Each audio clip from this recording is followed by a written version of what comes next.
A Playtest media production. Hey everyone, this is Hugh from Playtest Media bringing you an RPG review today. This time I'm looking at the Marvel Multiverse role-playing game. This is the Playtest rulebook. The main rules will not be released until, I believe, 2023. But they have the Playtest rulebook up. I actually purchased this from miniaturemarket.com, which is pretty much my go-to online store for role-playing games these days, just simply out of sheer ease of use. The first thing to note is that this looks just like a graphic novel, which is really, really cool. And the price was incredibly decent. This is about $9 American for the playtest rule set, which I thought was pretty fair. Because really with a playtest rulebook, you're only getting the bare minimum of rules.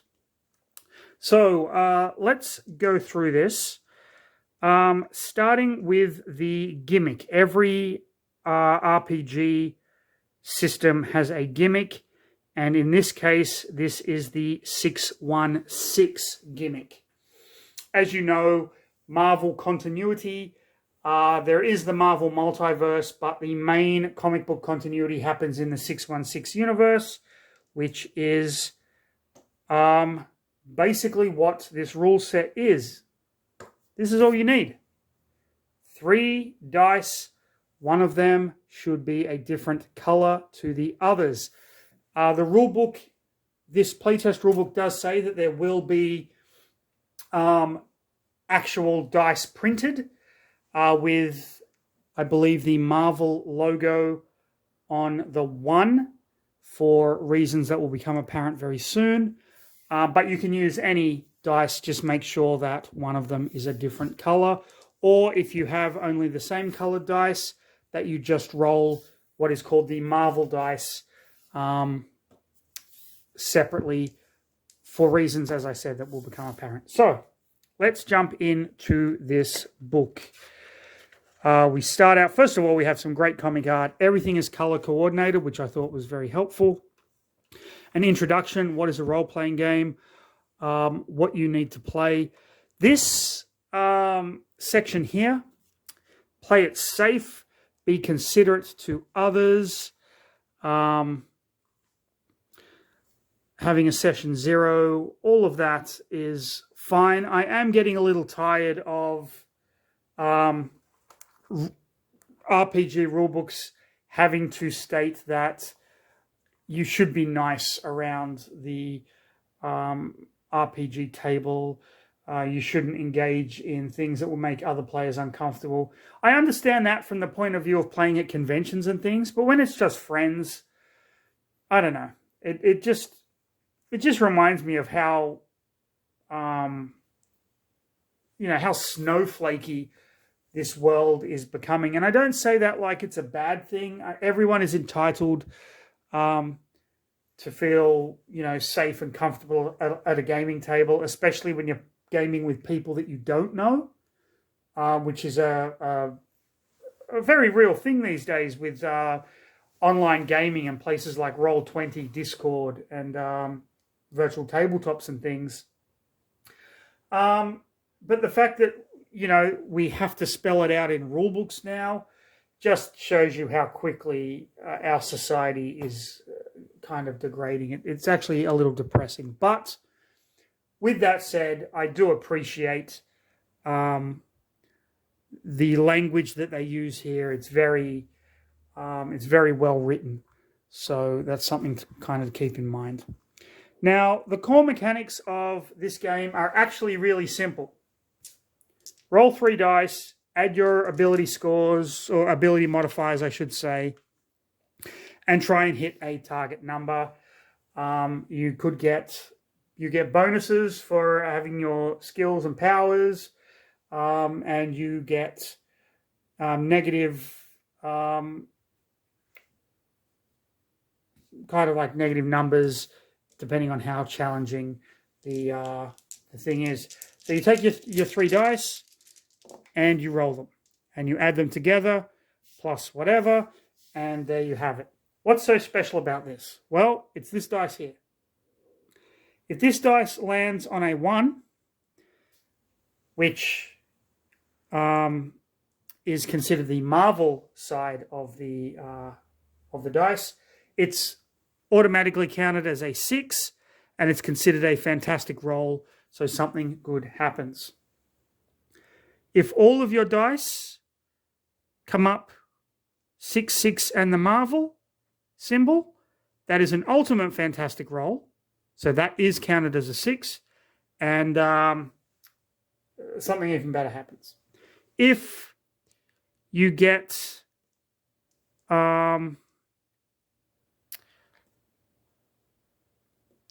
roll of 3 1s, that is a botched roll. Something bad happens. And if you get a roll of, let's say, we get this roll, this is still the Marvel, but we don't hit the target number. You still fail, but something good happens. So it all hinges on this Marvel die, hence the 6-1-6 universe. This would be counted as a 6. It is a very simple system, but reading through the rulebook, it actually is quite an elegant system in as much as there is a lot that a narrator, that is what the games master is called, or the dungeon master is called, a narrator. There's a lot a narrator can do with this because it actually rewards a little bit of role-playing. It rewards storytelling. I am a fan of this system, and I'm really looking forward to trying it out at some point. So then we have the challenge numbers and some examples. The sample character they give you is, of course, Spider-Man, because why wouldn't it be? You'll notice that the ability scores here, we have might, agility, resilience, vigilance, ego, and logic. Marvel. Wow, they spell Marvel. Very cheeky. I like it. I had a good laugh at that. I thought that was quite funny. Spider-Man is a rank 10 polymath. There's his biography. He's got traits. He has his powers. He has all of his abilities. That all will make sense. So they go through what the character profile is. Some great art here. We have focus. We have karma. There is another thing, another game mechanic called edge and trouble. Basically, let's say I have 1 edge and I roll my dice and I get this and I'm like, I like the 8. I'm going to spend my 1 edge to reroll 1 die. And I get a 2, so I made it worse. Wait, I think edge you can actually use the highest. Yeah. So with edge, you reroll 1 die and you use the highest. So I had a 3 and a 2. I'll take the 3. Okay, fair enough. Trouble is the opposite of edge.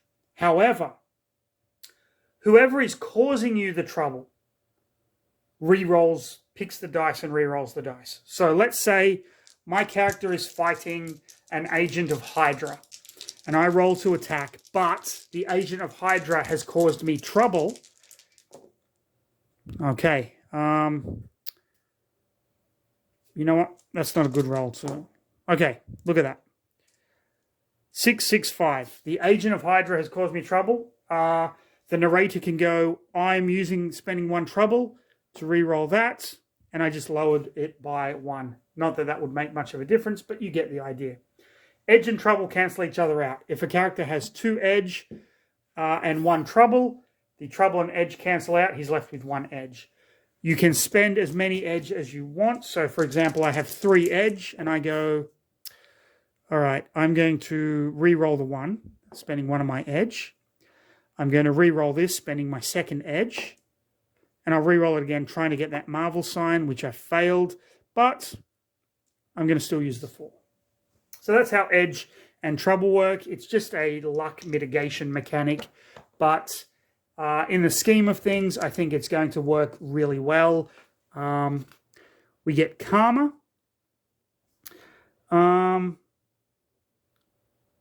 karma points, so you can spend them to gain an edge or to get rid of trouble, and you earn karma just through role-playing. Initiative, speed, damage, size, backstory, traits, all that good stuff. How does combat work? Combat works just like every other role-playing game. You roll for initiative, take your turn order. You get 3 actions in any given turn. You get an easy action, you get a standard action, you get a move action. You can break it up. You can move, use your standard action, move, use your easy action.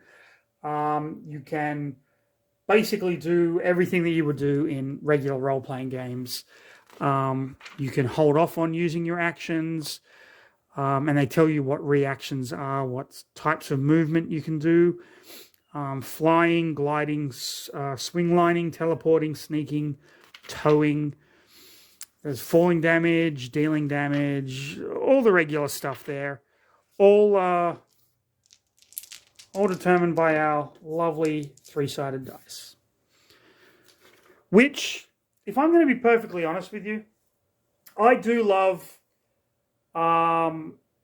games that don't rely heavily on all different kinds of dice. Now, I was basically raised playing Dungeons & Dragons. It was my first. Dungeons & Dragons 2nd edition was my first playing of Dungeons & Dragons, although I did own the beautiful red box Dungeons & Dragons basic set. I never actually played it. I was a little young, I believe. I didn't really understand the rules. But I did get into Dungeons & Dragons around the time of 2nd edition. And you had, the 4-sided, 6-sided, 8-sided, 12-sided, 10-sided, 12-sided, 20-sided dice in all its glorious combinations. And I do love that. But then you get games like Vampire the Masquerade. 10-sided dice, that's all you need. This one, 3 6-sided dice, that's all you need. There's something reassuring about that in that I believe that this game will attract younger people to play. That's not to say it's aimed at young people. I'm not saying that at all. But the simplicity of the rules and the fact that you only need 3 dice, I think is going to be a very big draw for new players. There's an elegance to a more simplistic system, is what I'm trying to say. Oh, I love you, Juggernaut, you smarmy bastard. So, how do you create a character? Well, it's actually pretty simple. There is a character sheet at the back of the book. Here is your character sheet. It looks complicated. It's really not. You can print it from the Marvel RPG website. I actually printed a few copies. I plan on mucking around with character creation in the upcoming weeks. Anyone that's getting into a new role-playing game, especially anyone that's planning on running a role-playing game, character creation is your best friend. Learn it. Making your character helps you understand the rules, and it's going to help you when your players go to make their characters. So you start by choosing a rank. Now, this is up to the narrator.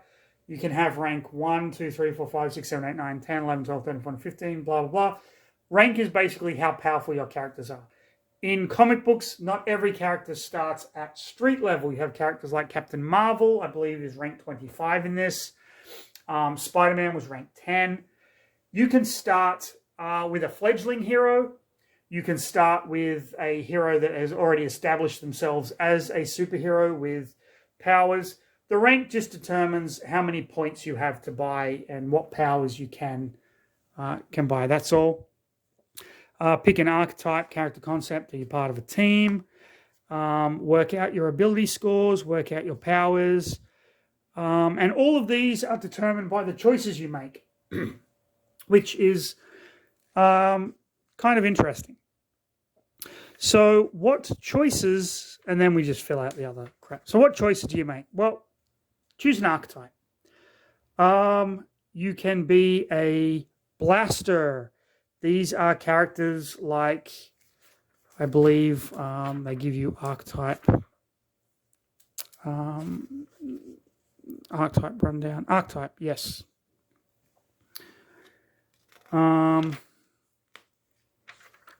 So, characters like Bullseye, Cyclops, Dazzler, Havoc. A blaster is someone that uses energy and basically attacks from long range, is a blaster. You got your Bruiser. These are characters like the Hulk, the Thing, Miss Marvel, She-Hulk, those kinds of characters. Your Geniuses, Mr. Fantastic, Doctor Doom, Shuri from Black Panther. Polymath, these are your all-rounders. Spider-Man, Iron Man, Captain America, that can kind of do a little bit of everything. Smart, strong, fast, blah, blah, blah. Your Protector characters, Professor X, Doctor Strange. And your Strikers, Wolverine, Daredevil, Elektra, these sorts of characters. Strikers would be DPS. Protectors would be healers. Polymath would be a bit of everything. Genius would be your leader. Bruisers would be the tank. And Blaster would be ranged DPS, if that is the way you want to look at it. Now, this big table of numbers looks very intimidating. It's not. Just look at the rank, and that's your modifiers and skill cap. Really simple. Damage, outputs, all that kind of stuff. Backstories and traits. Traits, backstories determine what traits you have, and traits basically give you opportunities for roleplay. They might actually affect some dice. There's a limited number here. I'm sure the main rulebook is going to have more. So, for example, backstory criminal. This character did something that put them on the wrong side of the law. For example, Scott Lang, Ant-Man.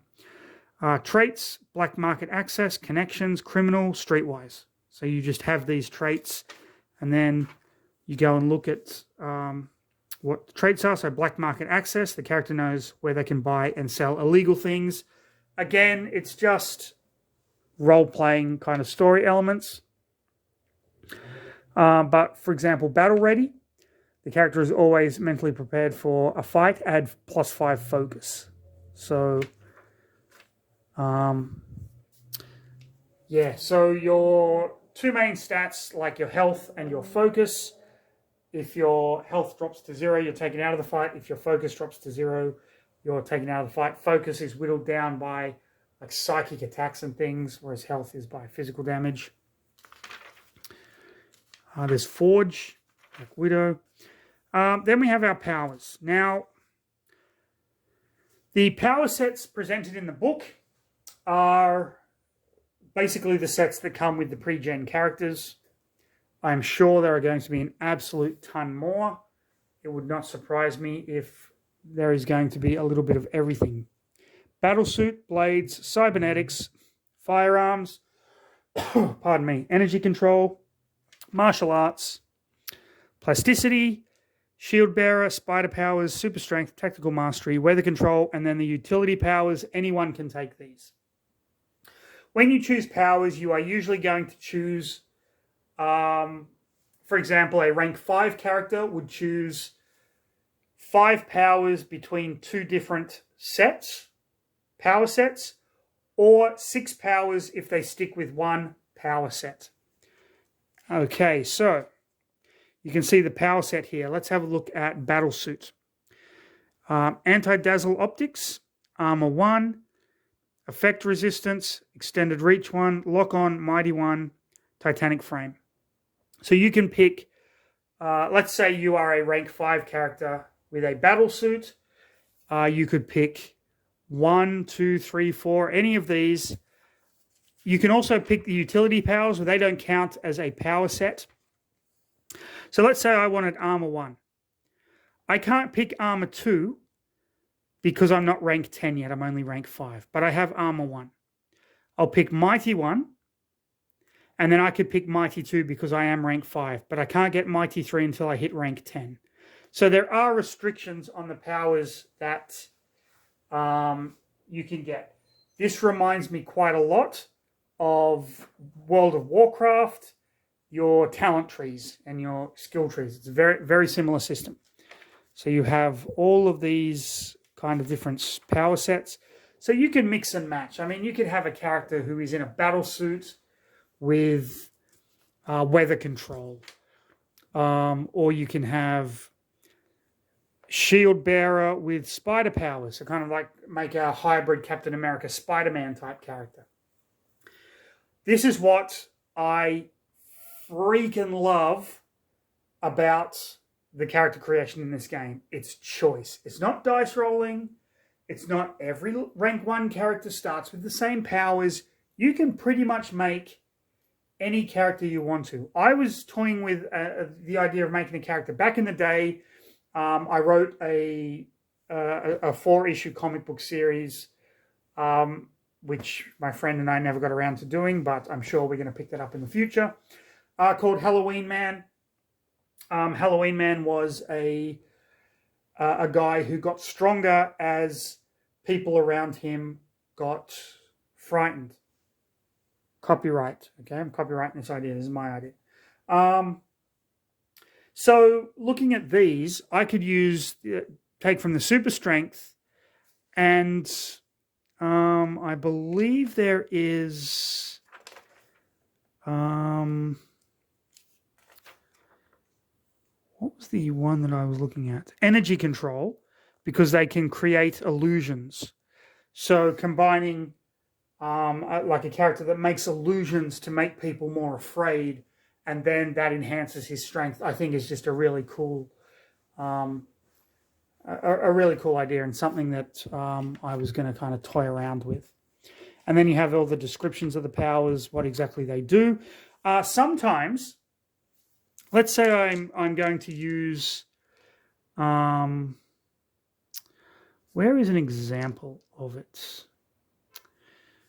Okay, let me find an example of what I want to demonstrate.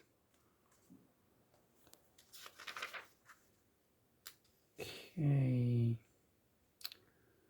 What am I looking for? There. Well, it's alluded to in the text, but sometimes, let's say I make a roll. No, that's a bad roll. I'm going to make a better roll than that. There we go. Let's change that to a 5, and that to a 1. So let's say I'm doing something with one of my powers, and I get the Marvel symbol, which is an automatic 6.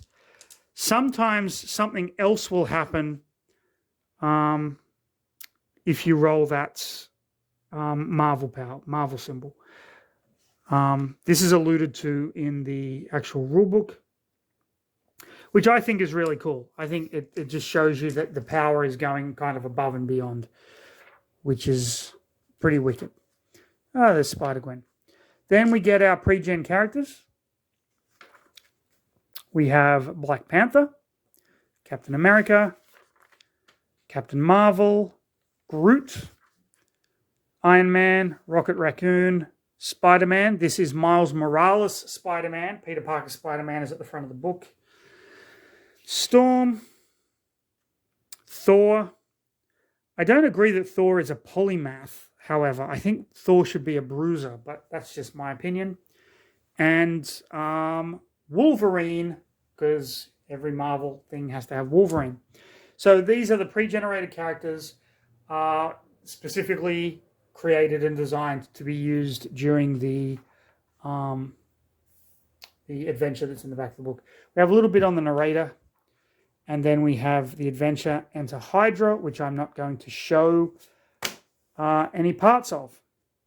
All in all, pretty solid playtest rulebook. I do have one complaint, however, and that is I wished there was a section for a games master to explaining how to create their own bad guys. There are bad guy stats in the adventure, and that's fine. But for the big bad, like the villains, I want to know how to create the villains, especially if I'm playtesting this. I would want to run the first adventure and then run more of my own, but without any villains, it's a little difficult. I haven't been on the website recently to check if they have uploaded anything like that, but that was just a little bit disappointing. Overall, however, I am really fucking excited for this game. I cannot wait to get my hands on a copy of the actual rulebook in 2023. This is one of my most anticipated RPGs coming out in the future, although I am interested to see what Monolith do with their Batman Gotham City Chronicles role-playing game. And I recently read that there is a Hunter the Reckoning 5th edition book coming out. And of course, Blade Runner, which I have backed on Kickstarter. So there you have it. I hope you enjoyed this video. Please stay safe, and may all your dice rolls be marvelous.